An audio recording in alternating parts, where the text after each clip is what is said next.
বিচাৰিছোঁ। আমি সকলোৱে জানে বিশ্বত যি কৰোণাৰ সন্ত্ৰাস, তাৰ বাবে লকডাউন হৈ আছে আৰু গোটেই বিশ্বত এই অসুখে এটা মহামাৰী ৰূপ ধাৰণ কৰিছে। সেয়েহে এইখন যিহেতু অৰিজিনেল বিহুৰ স্থান, আমি ইতিমধ্যে প্ৰায় 60 বছৰ কৰি দিবৰ সময় হ'ল আৰু অন্ততঃ 10-12 বছৰৰ পিছতে ইয়াত আমি হীৰক জয়ন্তী পতাৰ সময় আহি আছে। ইতিমধ্যে আমি ইয়াত সোণালী জয়ন্তী পাতি গৈছোঁ।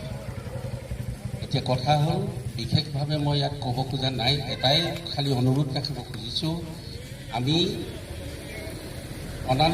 আনুষ্ঠানিক কথাটো কেৱল ৰক্ষা কৰি পতাকাখন উত্তোলন কৰি আমি বিহুটোৰ আমাৰ এই জাতীয় উৎসৱটোৰ প্ৰতি আমি সন্মান জনাব বিচাৰিছোঁ।